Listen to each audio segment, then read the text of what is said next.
Guys, welcome to my YouTube channel Yoddha classes. तो मैं आशा करता हूँ कि आप मेरे पिछले वीडियो को पढ़े होंगे। कड़बक भाग 1 आपको पढ़ाए थे, आज पढ़ाएंगे भाग 2। तो पहले वीडियो आप लोग नहीं देखे तो जाके मेरे प्लेलिस्ट में देख लीजिए, काफ़ी सरल तरीके से पढ़ाया गया है। अगर उसको देख लीजिएगा तो ये वीडियो जो है आपको बहुत आसानी से समझ में आएगा। तो किसी भी बात को या किसी भी कहानी को जानने से पहले उसका बैकग्राउंड जानना बहुत ज़रूरी होता है, समझे। तो अगर आप उसको देखिएगा नहीं तो आपको समझ में नहीं आएगा। तो आइए हम अगले भाग 2 में चलते हैं और इसमें देखते हैं कि कवि मलिक मोहम्मद जायसी जो है दूसरे भाग में क्या कहना चाहते हैं। तो इस पूरे पंक्ति का मैं सार बता दूं कि कहना क्या चाहते हैं। मतलब ये कहना ये चाह रहे हैं कि अगर कोई व्यक्ति कठिन परिश्रम करता है, अगर वो कठिन परिश्रम करता है, ज़्यादा मेहनत करता है, तो उसका मेहनत जो है कभी बेकार नहीं जाता है। उसका मेहनत कभी ना कभी रंग ला ही देता है। आगे ये भी बोले हैं, कोई भी व्यक्ति अगर इस संसार में कठिन परिश्रम करता है, कठिन मेहनत करता है, तो उसका मेहनत जो है कभी ना कभी रंग ला ही देता है। भले देर लगेगा लेकिन उसके मेहनत का फल जरूर मिलेगा। और कभी ये भी बताना चाहते हैं कि अगर जो इंसान इस धरती पे, ये संसार में जो अच्छा कर्म करके चला गया है, तो उसको ऐसे मत समझिएगा, उसको उसके अच्छे कर्म से ही उसको याद किया जाएगा और उसका अच्छा कर्म ही उसका पहचान का कारण बनेगा। और उसकी पहचान जो है इस संसार में इस प्रकार रह जाएगी जैसे कि फूल के मुरझा जाने के बाद भी आप लोग देखिएगा कि उसका सुगंध नहीं जाता है, उसका सुगंध यही रह जाता है। उसी तरह भले वो इंसान मर जाएगा लेकिन उसकी पहचान जो है इस संसार में रह जाएगी और उसको फूल के सुगंध की तरह याद रखा जाएगा। और कभी ये भी कहते हैं कि अगर कोई व्यक्ति नाम कमा लिया है, अगर चाहे उसको कोई खरीद ले, कोई यश या कीर्ति जो व्यक्ति कमाया है, अगर कोई चाहे कि उसको खरीद ले तो खरीदा नहीं जा सकता। मान के चलिए कि महात्मा गांधी जो है इतने यश कमा लिए, इतने नाम कमा लिए, तो क्या उनके नाम को आप खरीद सकते हैं? जो उनके कर्मों से उनको याद किया जा रहा है, क्या वो कर्म आप में जुड़ सकता है? नहीं जुड़ सकता। आपको याद नहीं किया जा सकता। केवल महात्मा गांधी जो अच्छे कर्म किए हैं उन्हीं को याद किया जाएगा, किसी और को नहीं। ये बता रहे हैं कि ना तो नाम को खरीदा जा सकता है और ना ही बेचा जा सकता है। तो आइए हम इस पूरे पंक्ति को सरल भाषा में जानें, जो आपको पूरे यूट्यूब पर कहीं इतना सरल भाषा में नहीं मिलेगा। तो आइए जानते हैं। लिखा हुआ है, मोहम्मद यही कभी जोरी सुनावा, सुना जो पे पीर गा पावा। जोरी का मतलब होता है जोड़ कर, सुना जो प्रेम पीर, पीर का मतलब होता है पीड़ा या कष्ट। तो कवि बोल रहे हैं इसमें अपने काव्य के बारे में बताते हुए कहते हैं, अपने काव्य को लिखते हुए उनको क्या कष्ट हुआ, क्या पीड़ा हुआ, वो बता रहे हैं और कह रहे हैं कि मैंने अपने कविता को खुद जोड़कर लोगों को सुनाया और मेरा कविता जो है इतना अच्छा है कि सुना जो प्रेम पीर गा पावा। और मेरी कविता को जो कोई व्यक्ति सुना, उसको प्रेम में क्या पीड़ा होता है, क्या कष्ट होता है, क्या दुख होता है ना, उसको अच्छी तरह से अनुभव हुआ है। मेरी ऐसी लेखनी है। और आगे बोलते हैं कि जोरी लाई रकत के ले, गाड़ी प्रीति नैन जल गई। कभी कह रहे हैं कि जोरी लाई रकत, रकत का अर्थ क्या होता है? रकत का जो अर्थ होता है वो खून होता है। आप लोग हिंदी में बोलते हैं कि ये मेरा रक्त है, खून है, तो ये रकत का मतलब होता है खून। लेई का मतलब आप लोग जानते हैं, आटा की लेई देखें आप लोग तो गांव देहात से होंगे तो आप लोग जानते होंगे, लेई जो है आटा का लेई होता है, समझे। तो बोल रहे कि खून की लेई बनाकर, यानी गोद लेई से किसी चीज को चिपकाया जाता है। तो गाढ़ी प्रीति नैन जल भई, और कह रहे हैं कि गहरे प्रेम के साथ मैंने नैन जल भई, गहरे प्रेम के साथ मैंने अपने आंसुओं से क्या किया है, मैंने अपने जल भरे आंसुओं से उसको भिगोया। तो कभी इसमें कहना चाह रहे हैं, इस पूरे लाइन का मतलब यह है कि मैंने अपने काव्य को ऐसे नहीं लिख दिया, मैंने बहुत कष्ट और पीड़ा सहा है। मैं तो अपने खून की अपने कलेजे की एक खून की लेई लगाकर अपने कविता को जोड़ा है, एक एक करके जोड़ा है। यहाँ तक कि मुझे कविता लिखते वक्त कभी कभी है आँख से आंसू भी आ जाते, मेरे आँख भर आ जाते थे।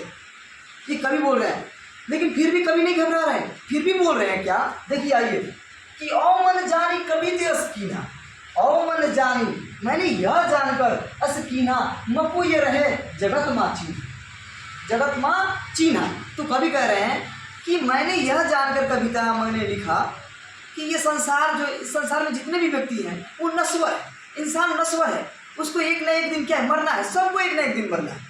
उसी तरह मैं भी इस संसार से चला जाऊंगा। तो मैं यह जानकर लिखा हूँ कि मैं भी इस संसार से एक दिन चला जाऊंगा, लेकिन मेरी पहचान जो है यही रह जाएगी।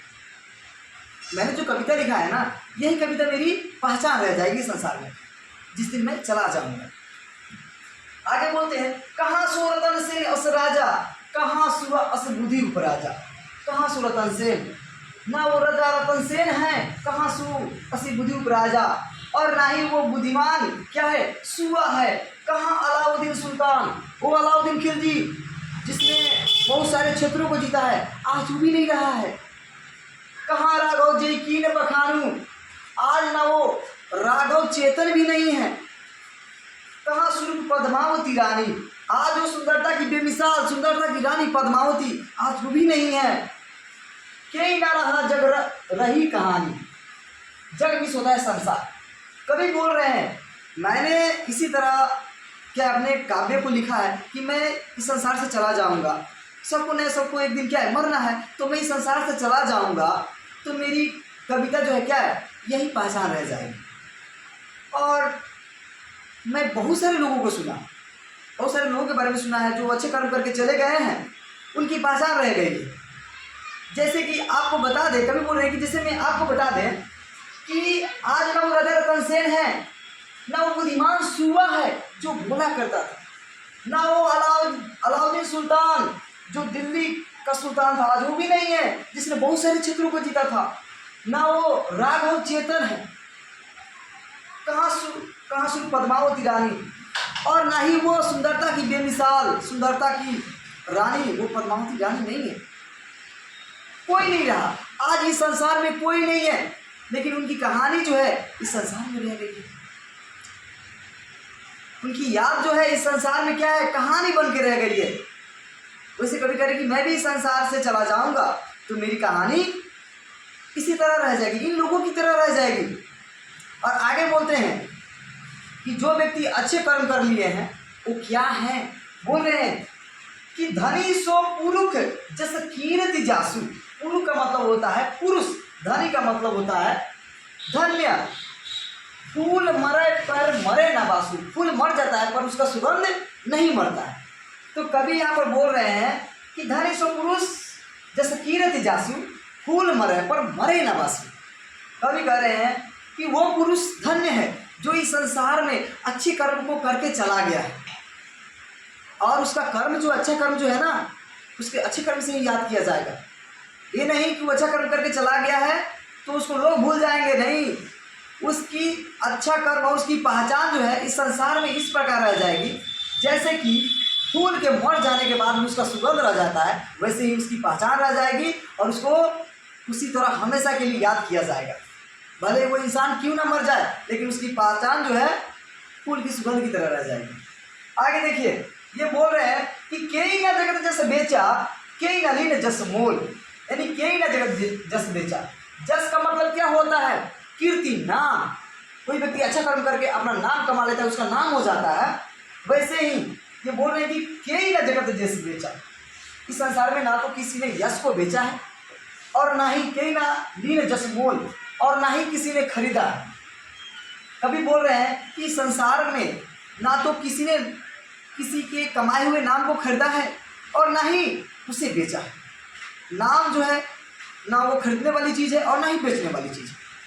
जैसे आपको पहले ही बताए थे सार में कि अगर मान लीजिए कि कोई व्यक्ति अपना नाम कमा रहा है, अगर चाहिएगा कि वो नाम वो पहचान अगर वो अपने ऊपर ले ले तो नहीं लिया जा सकता है।